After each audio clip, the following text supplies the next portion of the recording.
इस वक्त ईरान शोक में डूबा है। अपने खलीफा यानी पूर्व सुप्रीम लीडर अयातुल्ला खामनेई को अंतिम विदाई दे रहे हैं। मगर इसी बीच अमेरिका ने ईरान पर हमला कर दिया।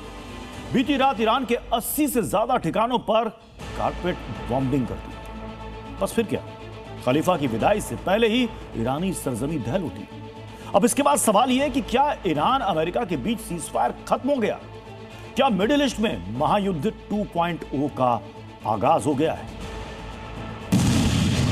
शोलों की शक्ल में आसमान से बरसता बारूद, जबरदस्त धमाके, आग और काले धुएं का गुबार, ये तस्वीरें ईरान से सामने आई हैं, जो बीती रात अमेरिकी स्ट्राइक से दहल उठा। ये जानकर हैरानी होगी कि बीती रात अमेरिकी सेना ने ईरान के अलग अलग शहरों पर हवाई हमले करते हुए करीब 80 से ज्यादा सैन्य ठिकानों को निशाना बनाया। अमेरिकी सेंट्रल कमांड सेंटकॉम के मुताबिक ईरान के एयर डिफेंस सिस्टम, तटीय निगरानी केंद्र, मिसाइल सिस्टम और दर्जनों ड्रोन लॉन्च साइट को चुन चुन कर तबाह किया गया। दावा तो यहाँ तक किया गया कि अमेरिकी सेना ने ईरान के कई सैन्य ठिकानों पर कारपेट बॉम्बिंग की, यानी भारी तादाद में बम गिराए। यकीन मानिए, अमेरिका के इस विनाशक हमले के बाद मंजर बेहद ही भयावह नजर आया। हर तरफ आसमान में बारूद से सने धुएं और आग का गुबार उठता दिखाई दिया।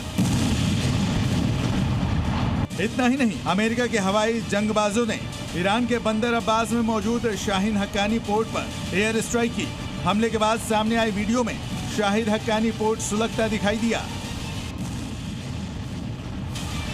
अमेरिकी सेंट्रल कमांड ने ईरान के सिरी, केशम द्वीप और बंदर अब्बास में जबरदस्त धमाके किए, ताबड़तोड़ अंदाज में मिसाइलें दागी, वो भी तब जब पूरा ईरान अपने खलीफा यानी पूर्व supreme leader Ayatollah Ali Khamenei को आखिरी विदाई देने में जुटा है। हालांकि आज खामेनेई का जनाजा इराक के नजफ शहर में निकाला गया, लेकिन जिस तरह अमेरिका ने ईरान को दहलाया, उसे देख फिर से मिडिल ईस्ट में जंग की आहट तेज हो गई है। हैरानी की बात यह है कि वॉर 2.0 के आगाज पर मुहर भी खुद प्रेसिडेंट ट्रंप ने लगा दी है। यूएस प्रेसिडेंट ने नेटो समिट में साफ साफ कहा है कि ईरान के साथ हुआ सीज फायर समझौता खत्म हो चुका है और अब वो ईरान से कोई डील नहीं करना चाहते। लेकिन बड़ा सवाल ये है कि अचानक दोनों देशों के बीच तनाव कैसे बढ़ा? आखिर क्यों अमेरिका ने ईरान पर धावा बोला? तो इसके पीछे की वजह है चंद रोज पहले होर्मुज स्ट्रेट में जहाजों पर हुए हमले, जिसे IRGC ने अंजाम दिया। बस इसी अटैक के जवाब में अमेरिका ने कार्रवाई की।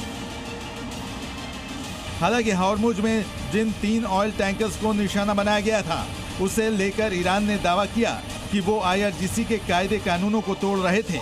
लेकिन उस हमले के जवाब में जिस तरह अमेरिका ने ईरान पर बमबारी की है, उससे खलीफा की ब्रिगेड अब भड़क चुकी है और सीधे सीधे अमेरिका को चेतावनी दे रही है। ईरान सिर्फ हमले के लिए तैयार ही नहीं हुआ, बल्कि उसने खाड़ी देशों में मौजूद अमेरिकी सैन्य ठिकानों और ऑयल डिपो पर मिसाइल ड्रोन स्ट्राइक भी कर दी। मतलब साफ है कि कल तक जिस जंग को लेकर ये मान लिया गया था कि वो खत्म हो चुकी है, मिडिल ईस्ट में शांति कायम हो चुकी है, मगर ऐसा लग रहा है कि खलीफा की आखिरी विदाई से पहले खाड़ी में महायुद्ध का आगाज फिर से हो चुका है। ब्यूरो रिपोर्ट, जी मीडिया।